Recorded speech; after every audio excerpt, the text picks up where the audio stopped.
Welcome to Beans and Breakdowns, a podcast dedicated to bridging the gap between specialty coffee and the heavy music community.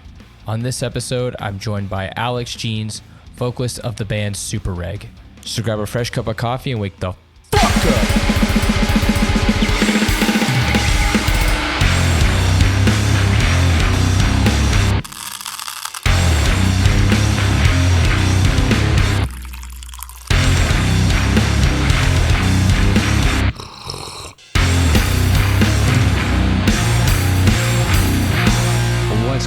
Caffeinated crew. Today I'm joined by Alex, Super Reg. How's it going? It's going. I think I told you, I'd taken time off this week, so this worked out splendidly. So, yeah. What do you do that allows you to take time off? I work for a food and ingredient manufacturer. Doing sales and account management. And so I'm very busy a lot, it feels like. And, so that's my day to day, a lot of travel, a lot of, bullshit, white collar business stuff that sucks. But yeah. You have to be Fredo. Yeah, pretty much. You have to schmooze and buy cocaine for people. And I haven't done that yet.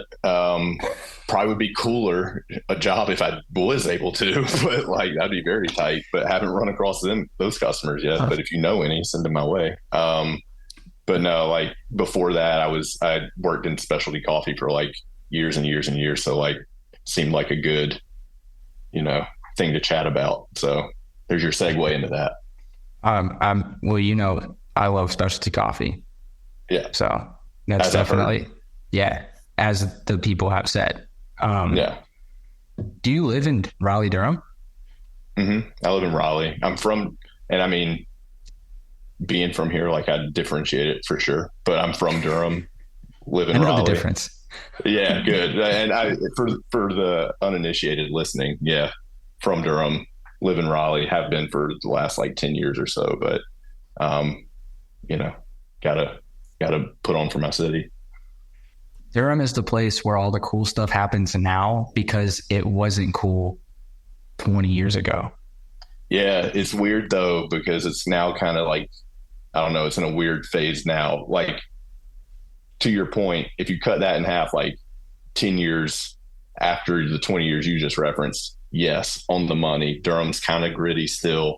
It's got some cool shit popping, and it's relatively untapped up to that point, and now it's come full circle to where it's just also insufferable and now full of yuppies and just I don't know, it's not the best anymore, but for different reasons. You know what I mean? It's like Savannah. Yeah, dude. So I haven't been to Savannah in a minute. I got married in Savannah, but I haven't been back in some time now, but Savannah slapped when we were down there for sure. There's parts of it that I miss, but it's everything that was cool in one area has now moseyed to this other area because that part got gentrified because it was cool at that one time. And right. It's hard to keep track of from up here, especially since my friends, shout out, don't text me. So it's super. Yeah. There you go. So it's hard to it's hard to keep track of everything that goes on with the bits and pieces, but I know that Savannah and Durham, that kind of region, are very similar in a lot of their hipness, I guess, where it's super brunchy in this time, and then that it kind of reflects. I remember in Savannah when I was in coffee, Durham was popping off. Yeah, no, it still is. In that was way, the place. Yeah, still is. Our bassist, he works at Counterculture, and he's been working there for a while now. But yeah, for sure. I think now Durham is weird because it's basically a microscopic San Francisco. You know what I mean? Is what it feels like. It's just a ton of fucking condos and shit, and some bigger buildings, not big at all, by city standards, but just the wealth divide is like getting bigger and bigger. Right. And, it's like a very super hyper liberal city, but then also still, has its like issues with everything. You know what I mean? So a lot of, you can probably see their virtue signaling from the outer space, I'm sure. So sounds like Austin. yeah, I mean, it's the same thing. It's like, it's almost like there's a fucking like, I don't know, like a blueprint for it or something, like whatever city planner is just doing this kind of shit. But yeah, but like I can also see like the comparisons like with Savannah too. Haven't been to Savannah in a minute, but like I can understand like Savannah's probably, I would say maybe a couple years behind Durham in that regard, but like getting there, you know what I mean? Sucks. Yeah, but is what it is. To know Montreal, sure. I can tell you that. I'm telling you, beautiful city of Montreal, greatest city in Canada, maybe North America as a whole. That sounded like a Trumpism, and I would like to retract that. No, dude, fucking put on for it. Like, great, love Montreal. I ain't even been, but you got me pumped as fuck for it. So, the greatest. Are you drinking coffee? Hell no. It is literally 4:20. Blaze it, but no, yeah. I'm drinking water, but I can tell you, I drink coffee every goddamn day of my dumb little life, for sure. It's a week. You gotta drink coffee in the afternoon, all day, commit. I mean, there was a time for sure. But then I started taking Vyvanse for the ADHD, and sleep is important. So like life's about balance, That's true. That's very wise. Yeah. So and now it's like, it's great because coffee is still like part of my job, but it's not like the entirety of my job. So now I can just like enjoy it, and it's not work all the time. You know what I mean? Yeah. What'd you drink this morning? So like for a while now, like are you familiar with Slingshot? No. They're like iced coffee, cold brew, whatever you want to call it. Somebody's going to want to fight me over that, but like they make cold coffee. There you go. And yeah, shit's not hot, but it's delicious. And it's in they have like a bag and box format. They got like cans. They got a couple different like varieties or whatever, but moral of the story, they are out of Raleigh. And so like you can get their, like all their stuff at like grocery stores and whatnot. So, I drink that like every morning because really like, again, after getting away, like from specialty being like my line of work directly, my patience for like making coffee in the morning, like just over the course of like 5 years shortened and shortened and shortened. Like I went from like, Chemex's only, like didn't matter. Don't care what was going on. It was a Chemex. And then from there, I eventually got a Mocha Master and was like, it's fine. Like all the SCA folks bump it. Like, it's great. Who cares? And then from there, I even started like shortchanging. I'd like grind my coffee like the night before and be like, who gives a shit? I don't give a fuck. Like nobody's looking at me. Who cares? I'm only telling you and everyone else now. And then from there, I was like, fuck this. I'm just drinking cold coffee. And like, I spend like probably an exorbitant amount of money, like every week or month just to keep my fridge stocked with this so that I can just pour it out of the tap. So even on a tap? Well, it's in a tap. It's in like it's a bag in a box. It's in like a wine cooler type thing. So it's like, so you just pour it out. That's what I was imagining. Yeah. And I mean, it's good though. Like, it's like, I mean, I don't know I think they get their coffee from Black and White. Like they source it. I don't know if Black and White roasts it for them.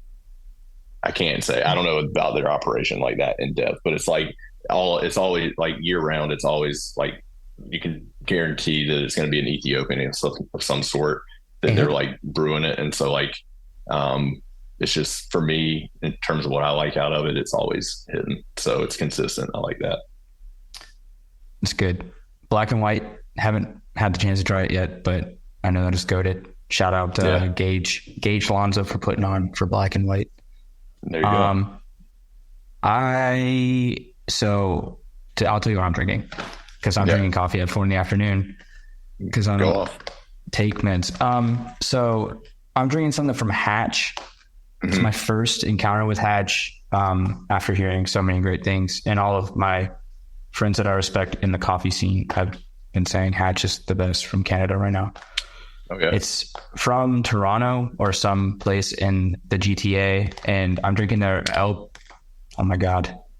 Paraiso Lychee. Is that how you pronounce it? Lychee. It's the fruit with the thing and the balls. Okay. This is a double anaerobic thermic shock process. It's a washed coffee and it's from Colombia, and it tastes like strawberry shortcake, lychee, peach, and some maple syrup. And I think it's sourced from the exact same place that my roaster is doing our micro lot Paraiso from. I literally am just realizing that right now. Okay. Does it stack up to what it says on the front of the bag? So I think this is better. This is better than the one that we're doing at the roaster I work for. Like I find the clarity is much better. I can really taste a lot of like the juicy, fruity notes. Ours is more tea-like. So it's a lot of jasmine, some kind of honey and lavender, which is great. But I tend to go more towards like juicy, fruity, gnarly coffees. So I was gonna say, two things. I agree. Like that's like my favorite thing, like out of any coffee for the most part, is like if I can get something that's just like hella juicy, like that's so amazing to me, and you French press it. Looked like you French pressed it. I don't know if you did or not, but that looked like a carafe. This is a French press carafe.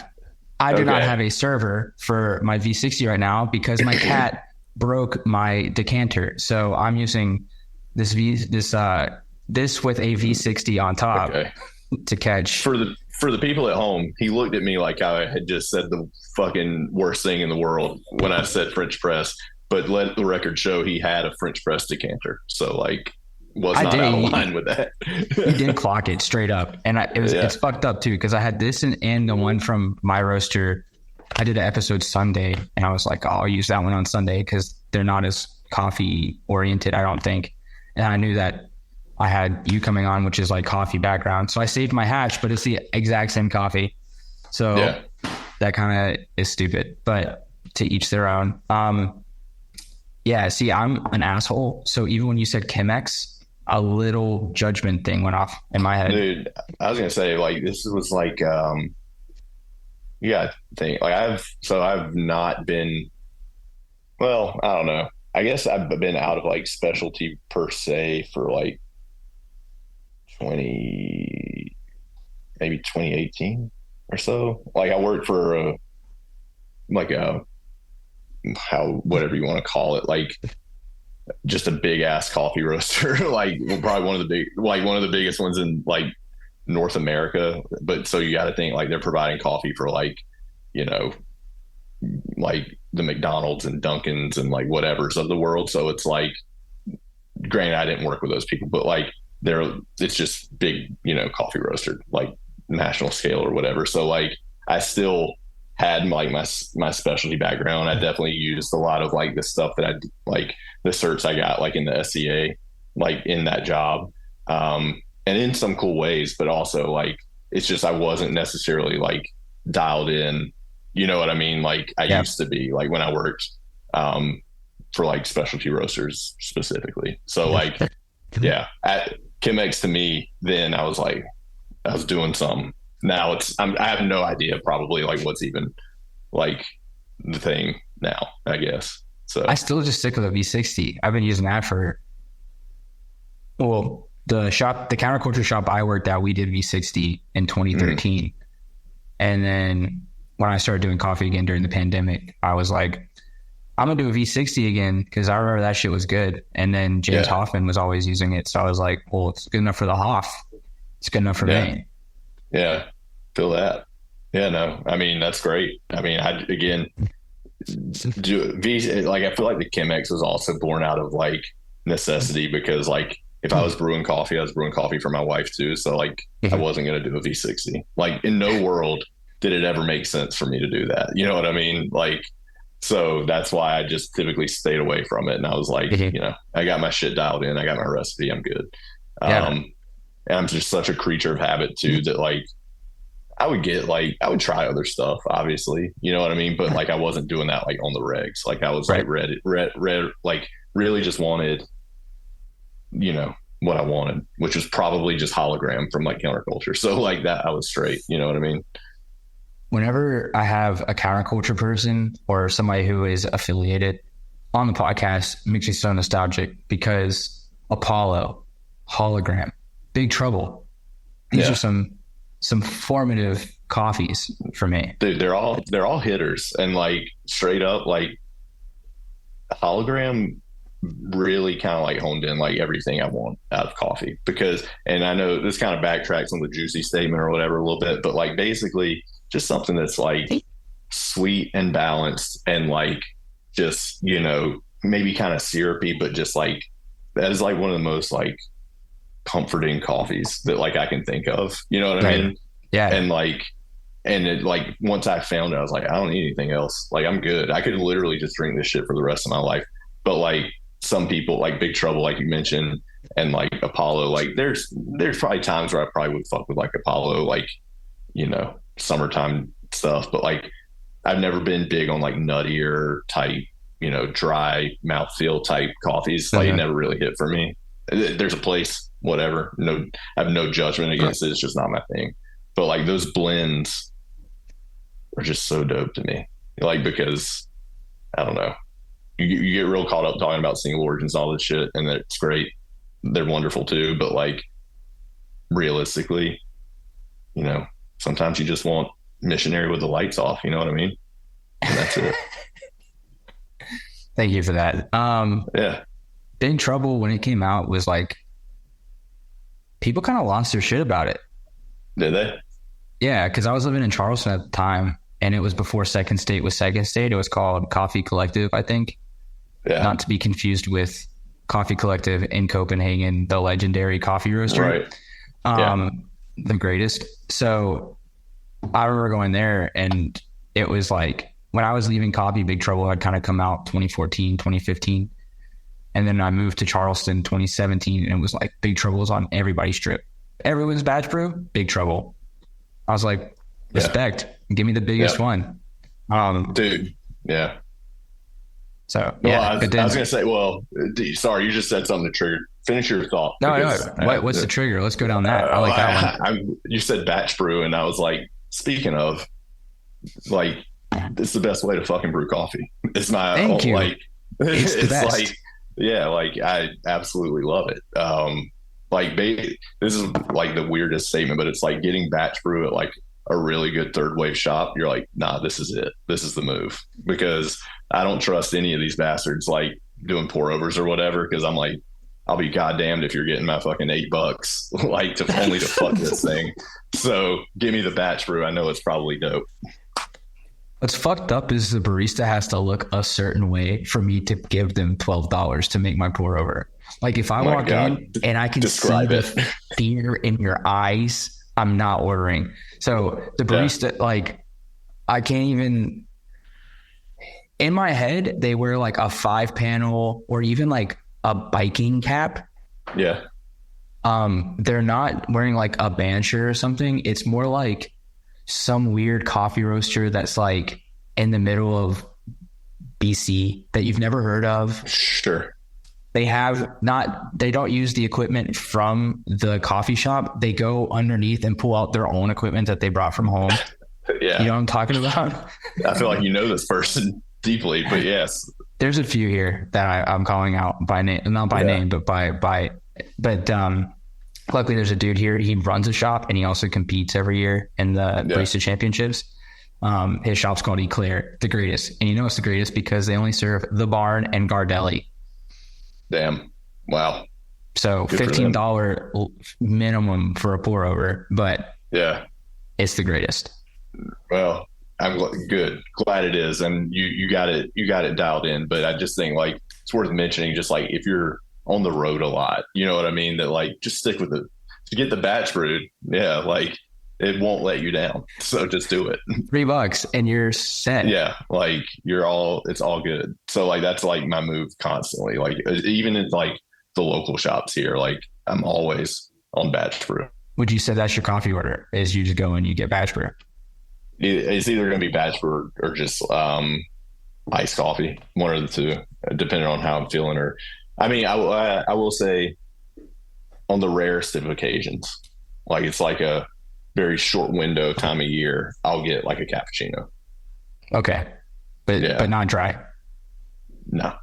And when I say a cappuccino, I probably only will ever get it from like the one specific place that I know is good. You know what I mean? Like you ain't going to catch me going to like, you know, I don't know, like Chicago or wherever and rolling up an Intelligentsia and being like, give me the cappuccino, please. Like, I don't want that. I want it just because I know it's good at this one place here locally. So like, that's why, but that's my milk bev of choice. Put it to you that way. I'm surprised it's not a cortado. No, I mean, again, if you do the cappuccino small enough, I'll drink it, but like not like cortado level. You know what I mean? Like it's just got to be just right. And I don't trust a lot of places that do it just right. Yeah. So, and there's a time, I don't know, this same place have you heard of Jubala in Raleigh? Like they've been around a while now, but yeah, so they would do like free espresso on Fridays and stuff. They might still do that. And that was tight. That's about, you know, if I'm drinking like just espresso, like I don't go and sit in coffee shops. So all of this is kind of like, you know, fucking meaningless because like there's like I haven't done that in so long that like, you know, if I'm getting an espresso, I'm probably chilling for a little bit or whatever, but like I don't do that. So I don't really do that. So if I'm being perfectly honest with both of us, it's either going to be batch brew or iced coffee, 100%. I have a question that I like to ask coffee art people, and I think it's usually good. So I'm going to ask you because this is like this is going to be like a 2-part sermon. Okay. You know, one part coffee, 1 part music, obviously. What's your life-changing cup? I think it was probably, so there was this coffee shop that used to be in Raleigh downtown called Jewel, and they were a counterculture account. And they were run, I think it was an Ashley Christensen place, which she's like a James Beard chef. And like, I think this was kind of like her foray into coffee or whatever. I got a pour over there of this. I don't know where exactly in Africa this coffee was. Something like it's a counterculture one that they had on, like that they would bring around year round, and it's called, like they called it boozy, but it's like short for some really long name that we can't pronounce. So I'm not going to try. And it was again, what's commonplace now at that time was new to me. That it had like strawberry as like a tasting note and some other stuff, and it was a natural process. And I tried it, you know, drank it, and like it just floored my ass, and like made sure like I got that like every time it became available, like from then on, you know what I mean? And I probably, maybe I was working in coffee at that time, or at least like very new to it. You know what I mean? I'm certain I was in one form or fashion, but like probably didn't really give a shit. You know what I mean? And that cup was like, holy fuck, like this is some serious shit. You know what I mean? What year was that? Oh, I would have to Google it. Like you'd have to go, like, I don't know. You can probably find an article. Whenever Jewel was around is whatever year that it was. I don't know if it's like the time that they first opened or not, but I'm going to speculate, but sometime between 2012 and 2014, maybe something like that. Are you sure it wasn't an Adito? I know it wasn't a Adito. Like I'm absolutely certain. I know it was boozy because like had conversations about it like time and time again, and like, you know, was very connected to counterculture in that way. So like I just kind of like I knew what it was because it, again, talk about life changing. Yeah, you remember the one that changed your life, you know? Well, that's because it sounds similar to the one that I had from counterculture that like was the awakening. Yeah. I know Adito. I'm familiar with Adito. I know exactly the one that you're talking about. But 2014 as well. Yeah. Oh, you're right. Because they had them in tandem. Like you could get one or the other. And It I was got winter boozy. time, like it was around winter time, like almost holiday. I think it was like fall, and they had it. It's tripping me out that you fucking remember that. It's Like 'cause I that was remember like a where I thing. worked. I remember sitting in the shop like that I was working in, and we got it, and we were trying it on Yeah. espresso, and it was like, Yeah. how does coffee taste like that? Yeah, exactly. Well, again, it was that Yeah, whole type moment, but like I do remember Adito, and I remember even once one year, again, hard for me to place the year. They kind of, I think they had like a thing running where it was like, what are you, like team Adito or team? I don't know if it was Boozy at the time or whatever, but like it was just these two like bomb ass African coffees that like, everybody was jogging. Adito, I don't know, was the Adito washed? Do you recall at that time? I believe it was. Because like I think that was maybe kind of the bent too, is that the Boozy was natural, the Dito was washed, and that like the two like where did your taste lie basically? So Yeah. What was your when you were working in specialty coffee? What was your like specialization? What was your specialization in specialty? just so barista and like kind of some coffee bar operations type stuff, because like I was a barista like from I don't know, again, maybe like 2010, 2012 ish time frame, maybe sometime in that time between 2011 and 2014, let's just say. Like I was working behind a coffee bar and then moved to working in like a warehouse of a shop in Raleigh, not a shop, a roastery in Raleigh. And then from there, kind of like moved into sales. But because like I'd worked behind a bar before, like I just like they just kept saying like, oh, he's made coffee, like, and so like I got all of like my certifications and like like the barista level 1 and level 2 is what it was at the time, and so like carried that with me, and then did a lot of training stuff, done some manuals and whatnot, like on how to train staff and all that kind of stuff. Sure. And so yeah. And I'm jealous you got certs. I didn't get shit. So I mean, they were helpful for like my career, I guess, but like at the same time, I don't know. It's tough for me to like quantify the value. You know what I mean? Like, I don't know if they mean the same as much anymore. I don't know. Like, again, right. I haven't like gotten deep in SCA in a minute, but like, but yeah, I mean, they were cool. They are cool. I think I still have them. I haven't paid dues in a minute, but I sure shit on my resume. So like, just ride that wave. Yeah, dude. Super Reg. Yeah. I love it. It's like, it's like Angel Dust meets Turnstile meets a little bit of Oi. I think there's some Oi in there maybe. That's so wild that you would even say that, but like we did just get done playing with like the Chisel and Homefront, which that was fucking sick, but none of us would ever like claim that like you're not down with the skins, I guess. I mean, as a enjoyer of the music, for sure, but like, am I gonna sit here and be like, oh, I'm fucking a part of that subculture? No, I am not gonna pose. You know what I mean? Like, big fan of their output culturally, huge fan, but yeah, that I don't think it would have entered the fray of our like songwriting, I guess. That'd be crazy, but yeah, that's cool to say. I appreciate it. You wouldn't pull from that influence at all, like that, like a bit of that, like, because Oi is very rock inspired. No, so I guess maybe that it would be more fair to say that like from like they got Cameron, who I think initially reached out to. He primarily writes most of our music, but like huge Rancid fan. Like we're he / me, we're like the Rancid dudes in the band for sure.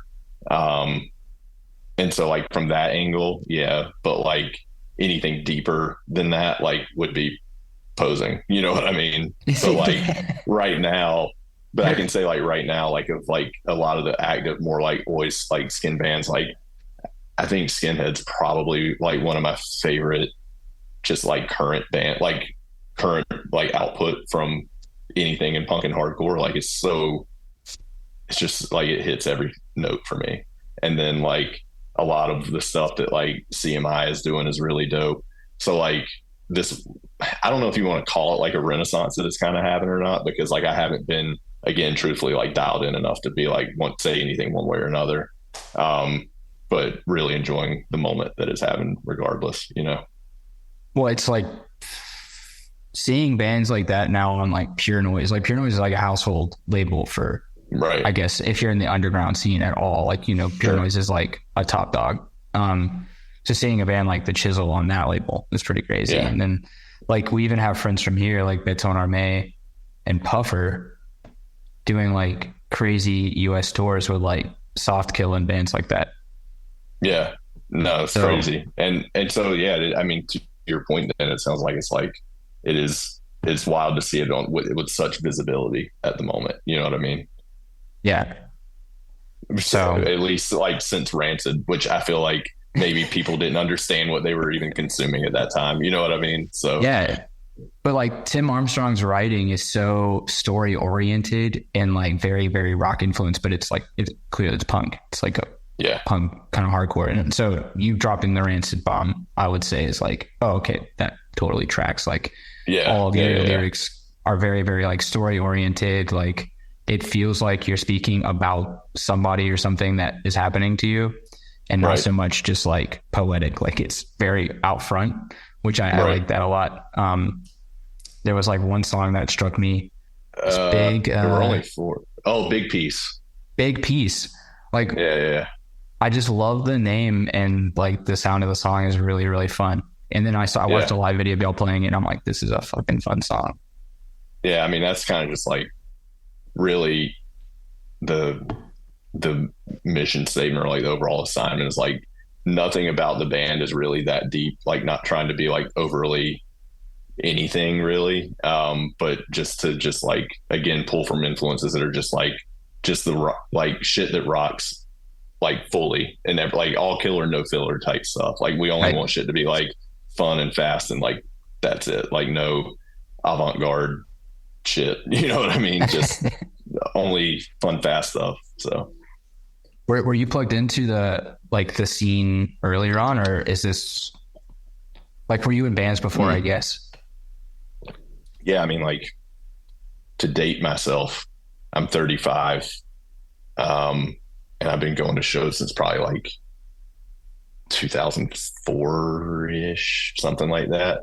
So like, yeah. So like I've been like plugged in for like 20 years or whatever, you know what I mean? Like something like that. So like, but like prior to Super Reg, like we've all, like everybody's been in bands who's been in that band. But like me personally, like before Super Reg, I was in this band called Handsome Foxes. It was kind of just like an indie Manchester orchestra type band from the area, and then like did some pop, like hardcore bands here and there in between. And then like I was like, when I was young, like my very, very first band, like in high school, which would date back to like 2005 or 2006 or 7, something like that, was just like a pop punk band, you know, that I did for like far too long, stunted my whole life. You know what I mean? Like that type shit.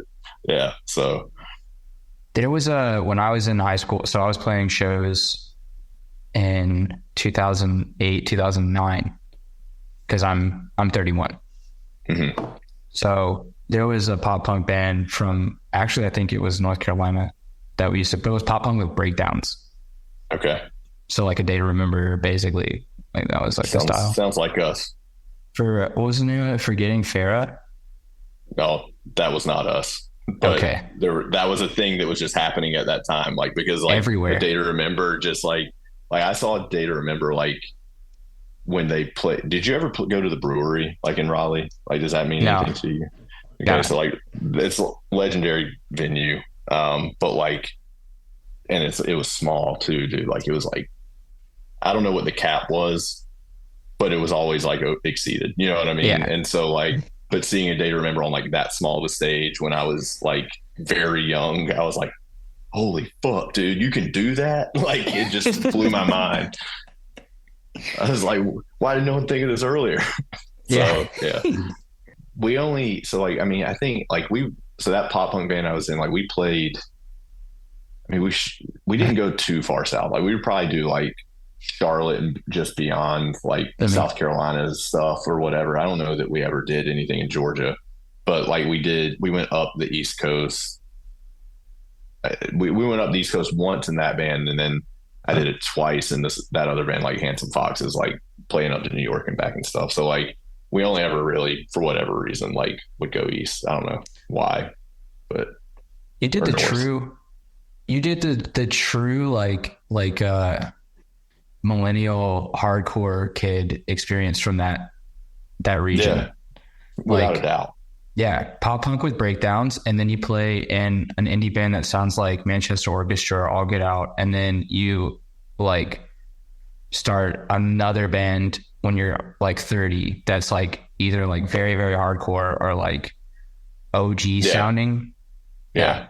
It's crazy.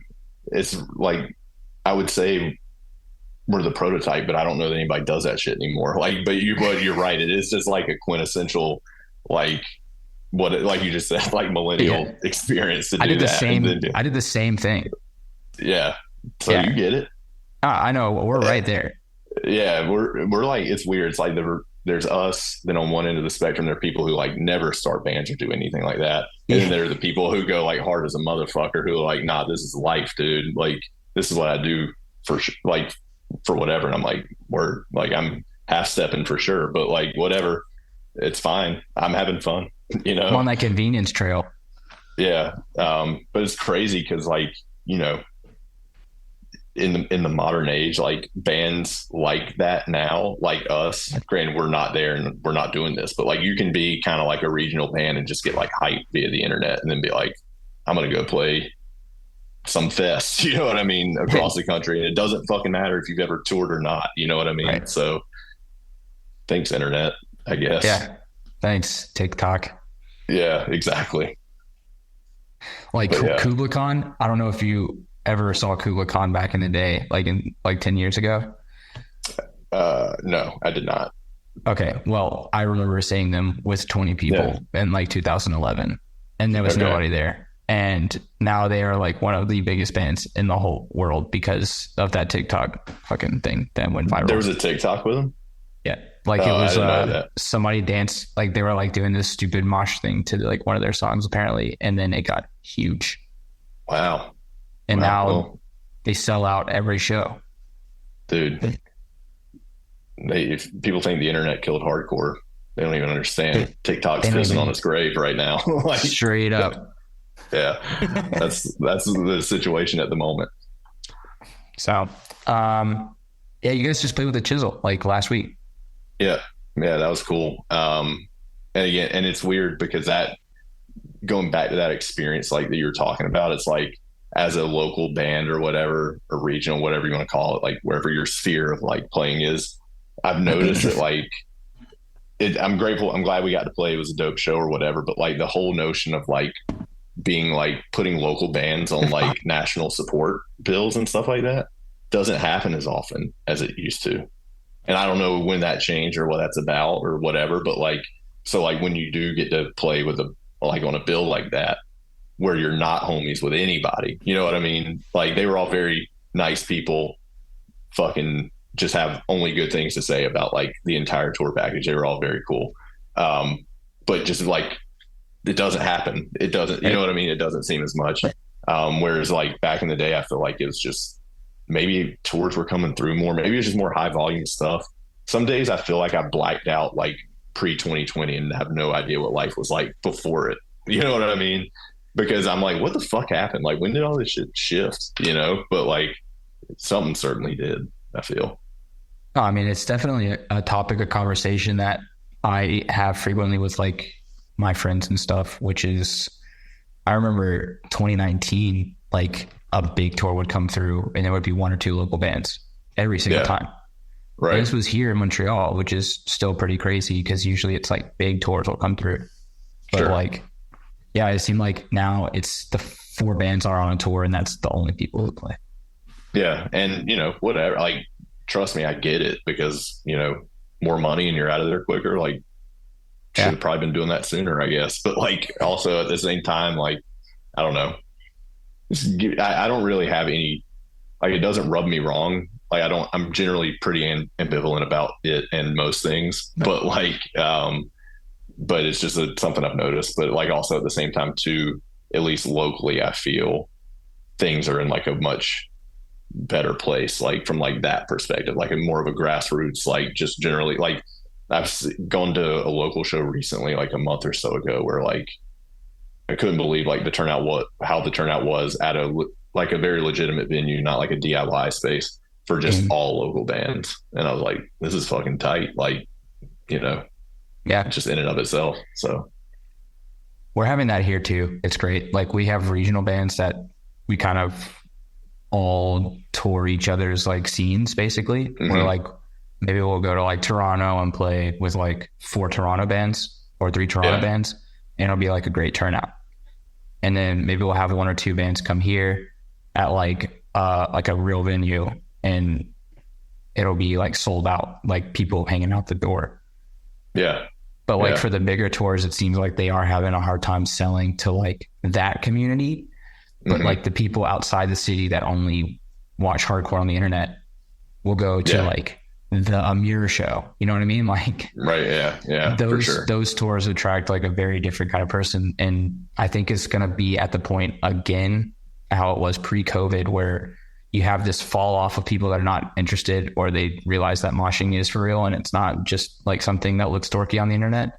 Yeah. And they're like, oh, I'm not into it. And so now you need a local band or 2 local bands on that tour to bring the local scene again. I think that's really where we're at now. There was like a hype, and now it's starting to lull, so that you have to kind of build up the local again.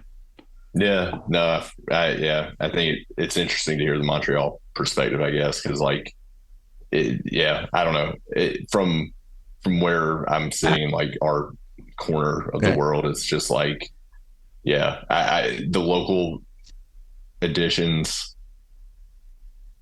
they exist. It's just few and far between is all. I mean, you know what I mean? And like, it's just, and so like, I think there's some bigger tour packages that I think just really stand on their own. You know what I mean? So like, they're just like, we're good. Thanks, but no thanks type deal. Oh, well, I mean, the disclaimer for that would be, I would say that there's local bands added to those big shows in Montreal, maybe 3 to 4 times a year. Like really? It's not normal that they get added. Yeah. So like, I mean, we had like Madball and Death Before Dishonor come through last September. Yeah. And they asked for 3 bands to play from Montreal, which was weird. Yeah. It's super strange. Sick, though. That's cool. Yeah. Yeah, for sure. And again, I don't want this to come off like I'm bitching or anything, like, because like I'm not, like, because again, totally can understand it from all perspectives. It's just, again, a thing that when you think about things pre, 2020 or whatever, however you want to like envision it, I guess it's like, it's just different how people are moving and how things operate. But, and it's probably too like a market by market, kind of like you mentioned, because like North Carolina, they're like, yo, we're going to be lucky if anybody comes out. So like, we want we want what we can get. Whereas like maybe in like the Northeast or something, if these bands know, people are like, nah, your band can play and your band can play. It'll be great. It's a fucking party. Let's go. You know what I mean? Yeah. So, I mean, that show was sold out. So yeah, there you go. So yeah, usually helps if it's like fucking Madball, but yeah. So that's all I mean. But either way, yeah. But no, shit's cool. Everything's in a good place right now. I feel like North Carolina popping, eyes wide shut, into Sanity. Yep. I was listening to Cam's episode this week before jumping on here. Hear what he had to say. So yeah, that dude's in every band. So like, he's busy. Every band. Putting the scene on his back, just doing it. he put the scene on his back. Yeah, North Carolina's got good output. Advent underrated. Is one of the greatest hardcore bands. Like, for me, I love that weird metalcore aggressive shit. And so when I listen to Advent, it makes me want to go back to church, but also punch somebody in the face at church. Dude, that's wild. That's like, Advent is, how do I say this without being a cunt. Like they Advent unequivocally rocks. Like the music is heavy as hell. I don't know the dudes. They're probably all very good people, but it's weird. I hit this, like, for whatever reason, I just said I'm ambivalent about a lot of stuff, and I am, but like for whatever reason at 35, like the idea of like a Christian hardcore band rubs me more wrong now than it did like when I was younger. So, you know what I mean? I don't know why, but it does. But do they got the fucking absolutely like prison mosh riffs? Like, for sure. Like caveman style riffs. You cannot deny how just unequivocally hard that shit goes. You know what I mean? I can hear that. I would hear that argument about Beloved, because some of that shit is a little soft. Oh, Beloved it didn't miss me. I was very aware of Beloved, like when Beloved was doing their thing, but it was never like for me. Like that, I was like, that music is not for me. Like, it just wasn't my jam. But people here like worship, no pun intended, like worship that band, like love them. And you know, I get it. Like, whatever. Like, it was a time in those people's lives, and that's great, dope, happy for you. But it just like wasn't for me. And even, you know, all my like whatever emotional baggage I got with like religion or whatever, like I was kind of like oddly more tolerant of it, like when I was younger, when you're typically more like fucking anarchy, you know what I mean? But like now at 35, I'm like, I don't have time for that. That's dumb. Yeah. You know what I mean? Yeah, I definitely do. Cause I worked in a church for a very long time. Yeah. And, yeah, I have so much like trauma and jadedness from that as soon as somebody comes up and they're like trying to pitch this like message, my bullshit meter goes like boop. And yeah, dude, it's like literally, like you just said, like something just clicks in my brain and I'm like, I'm tuned out. Like, I don't want to hear this shit. You know what I mean? Like, no. And so like if you're marketed as such, and maybe they don't try to do that, I don't know. Again, I don't know the guys, but all loved Advent. Great. Good. Glad y'all are doing what you're doing. But like, that's just the whole Christian bent for me is like not it. You know what I mean? Like, I don't buy it. I don't buy it. Fight riffs or not, I'm like, that's sick. That's speaking to somebody, but not me. I ain't speaking what you're putting down. Yeah, I vibe with that. It was just, sorry, this is like another one note. When they played Savannah last time, and all of the fucking atheists that I'm friends with that like have been raising hell, I've known them for so long. Advent starts playing fucking Revival, and they're screaming the words to Revival, all these fucking atheist kids, and I'm just like, dude, how does that even make sense? I know, and that's the thing is, and like, I don't know, like, I can't. But to your point, Revival is honestly one of the hard, like, it's the stompiest song. It's so hard. It's literally made for like how my body wants to move. You know what I mean? But when you stop, like, and it ain't even like stop, it's like beat you over the head, obvious, like that this is like a hymnal that's being sung right now. It's called Revival, the name of the song. And like, it's weird. Like, again, there were times in my life I feel like I ebbed and flowed with it where I was like, this is dumb, fuck this shit. And then I'm like, it's fine, like, whatever, cool. And then like, I'm now back in that mode where I'm like, I could never in my life like do that shit. You know what I mean? Like, you would not catch me dead moshing or singing to Revival, I don't feel like. But whatever their last EP was that they put out, Pain and Suffering. Shit, oh my God, that shit went hard as hell too. So all I'm trying to say, I can acknowledge fucking like elite level craftsmen of the core, but like the content needs some tweaks is all I'm saying. Oh yeah, I've tried to have Joe. I've reached out to Joe and he liked my message, but he didn't respond to my message. So dude, I don't know what that's about. And just don't let them know that I'm here too. And then let's just have a discussion. I was like, we're going to keep you hidden in the back room. We're going to keep you hidden in the back.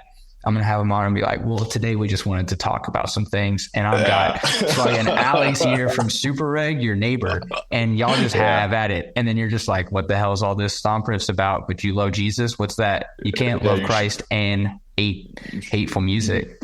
You trying to trick me? Nah. That's the thing. I don't know. It would be an interesting conversation. I don't know how productive it would be, but like, because I don't know. It's also not like uncommon to have like religious bents and like hardcore, right? Like, I mean, you got like Shelter and shit that was just very Hare Krishna. Keepers of the Faith. Yeah, but do they mean that in like the actual faith part, or do they mean like that in the sense of like believing like hardcore and like the hardcore community? I don't know. Let me ask Scott. Let me text him real quick and just see what he means by that. Get that clarity.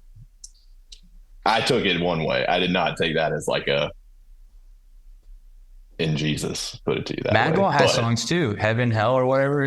Yeah, but Madball also, yeah. But that's what I'm trying to say is like there's traditionally been a space for it, but like to the degree that like the solid state bands took it is wild to me. You know what I mean? Like that shit's crazy. Like it's one thing if you grew up like Catholic or like, you know, whatever, and like you grew up in the boroughs of New York or whatever, and like that's just like what it was, right? But it's not like the cornerstone of your band. You know what I mean? Playing cornerstone. Yeah, exactly. Yeah. But yeah, I don't know. Like we all did our time. If you didn't do your time in Christian hardcore, you weren't a North Carolinian. So that's how I put it. Yeah. Like if you're from the South and you are a Christcore kid, you're not an OG. Yeah. Like you're probably, you have to be from like Maryland up if that's the case. Like there's no way it missed you. With all the sinners. So, yeah, exactly. And the, you know, the Northerners. So dangerous waters we have trekked into. Dude, literally when I told people I was like, yeah, I'm going to do a podcast. They were like, you're for sure going to get canceled or fired. Or just we're canceled. We're done. Dude, I'm keeping it so kid gloves right now. It's unbelievable. I can't even believe we've gotten this far. But all that to say, yeah, like for sure, you know, solid state Christian bands, big in the South. Look back on it in a very embarrassing way for like in my life now, but it is what it is. I have one last note for this. Do you remember, I've asked so many people, and you're from this place, you're from this area. Do you remember Steel Roots? Was it a TV show type thing? It was on the Inspiration Network. Yeah, they played like yeah, I do. They played like Norma Christian Jean videos, metalcore videos. Yeah. Okay. It was like Fuse, but for Christians. Exactly, and they only played it like 3 to 7 every day. Yeah. Like it was like an after school special. I tuned in for sure. Yeah. Finally, I have somebody. That's what it was. Shout out fucking Demon Hunter. Are you kidding me? Fucking Demon Hunter, dude. They're named Demon Hunter. That's hard as fuck. Dude, when I was like a kid, like seeing their logo and shit, I was like, oh, hell yeah. Fuck the devil, dude. Like, yo, dude, the devil, that motherfucker. The devil is a liar, dude. Yeah. Hunt that dude. Hunt that demons. Dude. Like it was a whole thing. Dude, I can't. What a weird thing to be known. Like have this podcast, like you being like, "Oh, are you into Oi?" And I'm like, "Oh, I kind of like Oi." And yeah, it's good. And then going from that to fucking Demon Hunter. Steel Roots. How dare you make this the note that we end on? I could not like let that be it. Let the record show I had taste far beyond solid state records. Sure. You should have just agreed to the Oi thing. It would have made you look way cooler. We should have talked about Rancid way more. Damn it. Fucked up. Have you watched you watched the specials, like the noisy ones that Tim Armstrong narrates? I haven't seen those, no. You should. It's sick. I can't remember specifically. There's like an hour-long one about hardcore that he narrated. It's really good. I'll have to check that out. Thank you for putting me onto that for sure. I don't know if you like you seem like someone who likes documentaries, so. I do, but also what is that supposed to mean? No, I'm kidding. You know what I it did. means. I did recommend one like at the top. So like, yeah, it's all good. I get it. Specialty coffee. Yeah. Hipster kind of hardcore band. Glasses. Documentaries. Yeah. I feel like I've checked the boxes. It's not a far jump. I'm not a sustainer. I can tell you that. Nothing against NPR. I just don't listen to it. So let the record show that missed me. So it's too self-indulgent. Isn't it? I can't get behind it. I prefer the BBC. I like the accents. There you go. Yeah. I'd prefer just to not listen to news. Like I've just bailed on the world altogether. So I decided to stop. I was doing that for like a year. I was listening to the podcast, like news update every morning. And then I realized that the world is evil and that we're all dying and that it's just better to not do it. Yeah. Tune out, dude. Just keep your head down. Fucking worry about yourself. Make your coffee, drink your coffee. Make sure my cat stays fed. Yeah, dude. Take care of your plot of land. That's what I'm trying to sell you. So you'll be all right. I think Trump said that about the states. Did he? Yeah, he said, take care of your plot of land. And he was talking about making America great again. That's a bit of a leap. I'm trying to entrap. Yeah, this feels like a trap. I'm just telling you, focus on your own well-being. Yeah, I got you. I feel a vibe. Self-care. You know what I mean? Let's get back on track. What does Super Reg have coming up in the next year or so?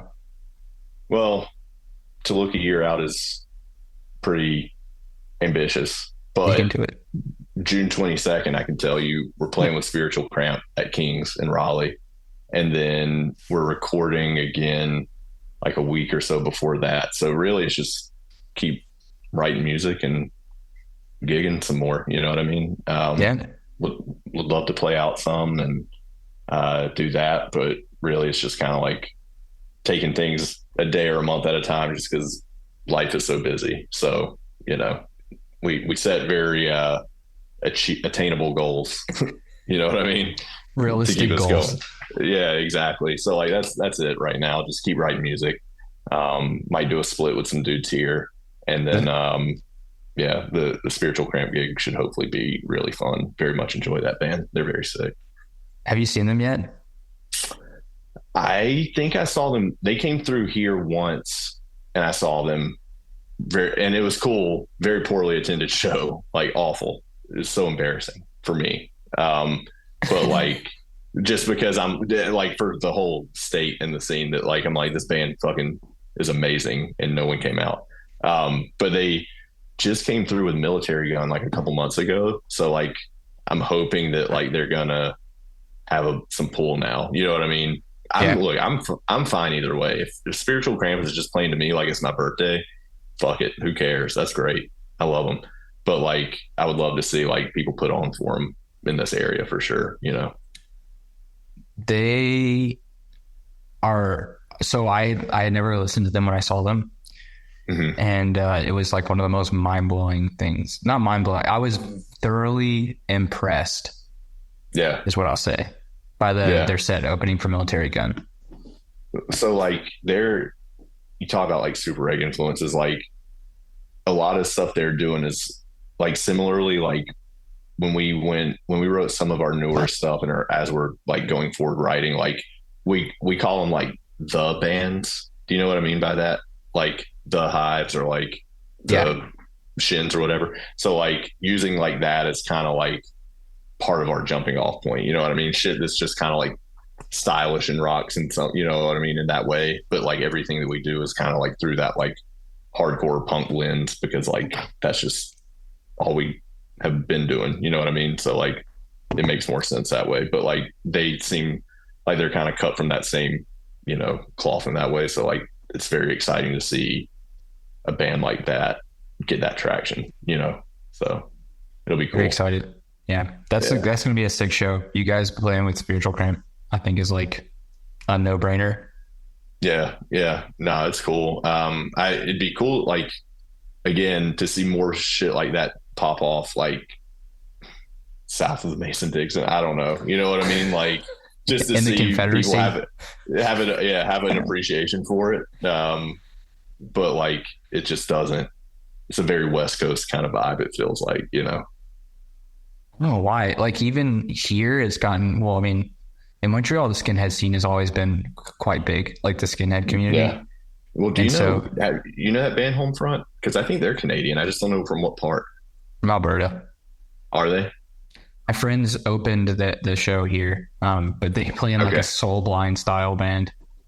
Oh yeah, gotcha. There's a couple bands from here that have that kind of vibe as well. Like there's like Puffer. I don't know if you're familiar with them.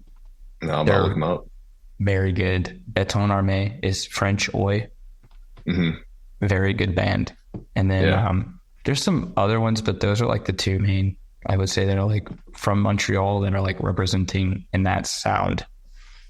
Yeah, that's sick then. I mean, no, that makes a lot of sense. So the French connection there, like in terms of like that whole scene. But yeah, like you mentioned it, Homefront, like we're very much, you know, obviously from that scene and like absolutely killing it, but doing it in a way that was still kind of like pulling from like shit like New Order and like more of that earlier new wave stuff that was very dope.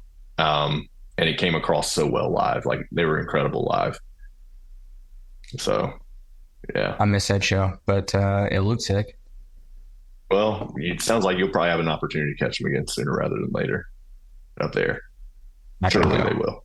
No, I'm fine. I'll probably go next time they come through. It was just a busy, it was like a busy week.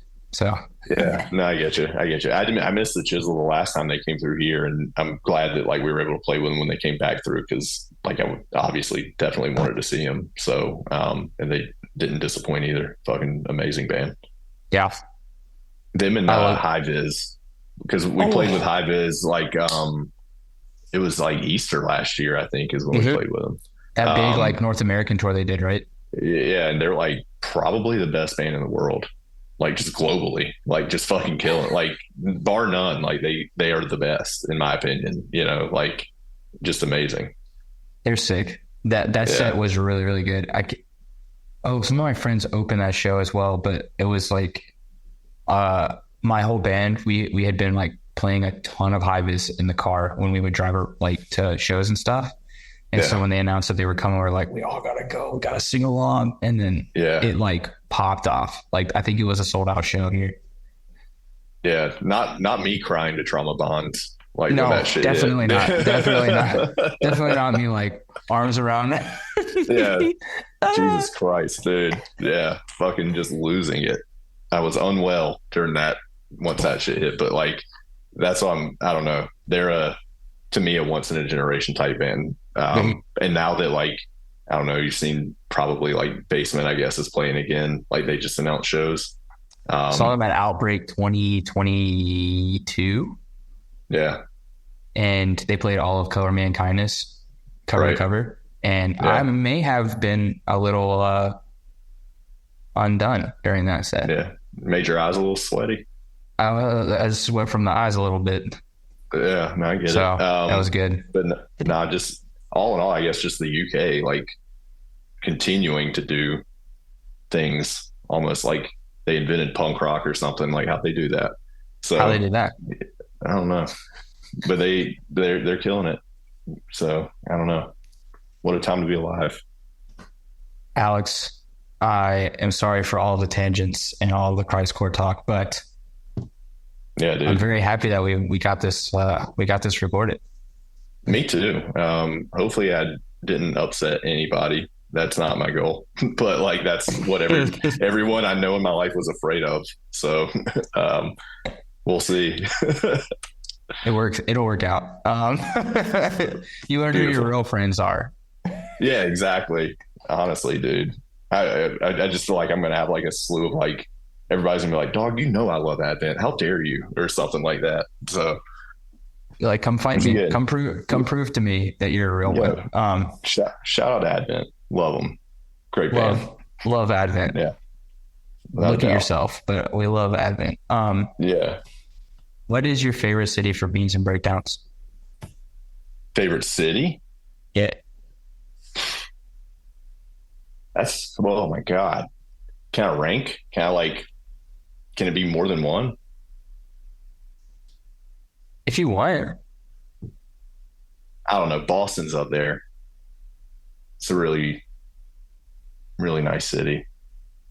I'm gonna get shit for that. I got friends and family who are like, fuck that place like entirely. But Boston is nice. I like it.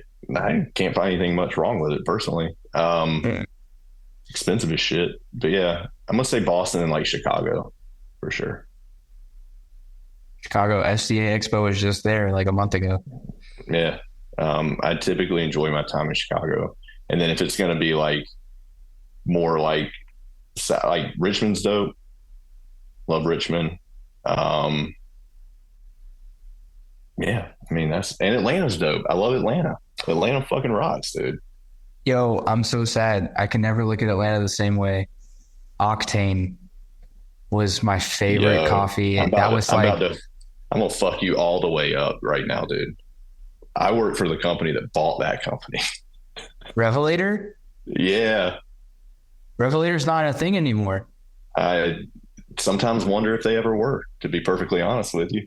What? And it's where our band name came from. Yeah. Look, I didn't do the transaction. Don't get mad at me. I didn't do it, but they definitely did do that. Yeah. How do you stop this recording? How do you throw it in the trash? Yeah, dude. Nah, that place tricked a lot of people, put it to you that way. What place? Revelator? Yeah. Just like employees and things of that nature. Like it was fake. It was not good business practice that I've been privy to. That's for sure. Brother. Yeah. Because they had one in Charleston that I used to go to, and I was like, this place has got to be a front. Like, they have the nicest shit. It's just investor, like, money. You know what I mean? Like, all that kind of stuff. But, like, at most of the time, it didn't seem like anybody was really, like, manning the ship. You know what I mean? I did sales, like, in North Carolina, so I was remote, just really detached, like, just trying to, like, grind, do my thing. You know what I mean? Sell our coffee wholesale or whatever. But like had, virtually nothing to do with anything beyond that. Like I was just trying to make a living in North Carolina, whatever. And then got the vibe kind of early on that I was like, something seems fishy about all this. You know what I mean? And then was like, time to hit the eject pretty soon here. You know what I mean? Before it ejects me. It's kind of how that played out. So Octane was like my await, like, that's my first taste of like real specialty coffee was from Octane. Super Reg was one of their blends. And I was like, that is like the sickest name in the world to me. And I just kept that like in my back pocket. I was like, save that one for later. Yeah. I was like, that'll be prevalent in my life 10 years from now for sure. So like kept that gem for sure. Crazy. That's like a weird full circle thing. Yeah. No, I mean, Octane absolutely rocked. Nothing to love for that, but like Atlanta as a whole also rocks. But yeah. Did you see Baby Driver? I'm sure you saw like the Revelator cup, or was it an Octane cup and Baby Driver? It was an Octane cup. It is an Octane cup. Yeah. Dude, they were like pivotal for that area and time. You know what I mean? Like, I don't think it can be overstated, like how gutting it was to watch that play out, I'm sure. And I was like in Savannah and I'm like, what do you mean Octane's got bought out by Revelator? Yeah. I like at first, again, not knowing anything about anything, I was like, yes, it sucks business though. But like, as I understood it, nothing was really going to change. And then once I kind of figured out, like saw the writing on the wall with like how that place operated, I was like, that ain't good. You know what I mean? Like just instantly like, this is not great. So, dude, that show, it was heart wrenching because every time I go to Atlanta, we'd always go to the one. There was like that one that was in the corner. It was like the OG one, basically. Yeah. The OG Octane. Man, it's crazy. So yeah. Anyway, it was very, very hard, and I didn't like Revelator because I lived in Birmingham, dude, which is where it was like started, essentially. Yeah. And you're one of probably hundreds, if not thousands, that did not like Revelator. That's not shocking news for sure. Makes people all the sense were rude in the there, world. and like the coffee wasn't even that good. Anyway, I won't get personal about it, but yeah. No, go off. I already did. Let's hear it, dude. Incriminate yourself. I went there one time in Birmingham after going to Octane so much, friends with the people who work there. The coffee's amazing. Everybody's so nice. Go to Revelator, everybody's an asshole. The service was bad and the coffee wasn't even good. Yeah. And I was like, this is shit. And then, find out 5 years later that Revelator's going to buy all these people out. And I was like, who gave Revelator money? And then, so it was very upsetting. A lot of specialty is like just funded. You know what I mean? Like it's just VC money that's like dumped into it. And I mean, how else is anybody afford to open like this? Like you think gentrifying neighborhoods is cheap? Absolutely not. Like that's how all that shit works, like it's just money getting poured into all of it to open these very, Nordic Scandinavian looking ass shops and doing that. So Alex, thank you so much for hanging out. Yeah. This has been great. I hope that you don't get into too much trouble. I'll try to anything crazy incriminating, I'll take a look at, but look, I'm not a bad guy, but I do appreciate. You seem like a nice guy. I don't know. Yeah, I appreciate you looking out. But yeah, no, I really enjoyed it too. So thank you for having me on and just cutting it up a little bit. I love cutting it up. Cheers. Yeah, dude. Thanks for listening to this episode of Beans and Breakdowns. I want to say a huge thanks to Alex for hanging out on the podcast. Be sure to check out music from Super Reg. Everything is cool. Their most recent EP is available on all streaming platforms. If you've enjoyed the podcast, please subscribe and leave a review. You can find out more information about the podcast by following us on Instagram at Beans and Breakdowns or on the web at beansandbreakdowns.com. Until next week, be sure to stay caffeinated and wake the fuck up.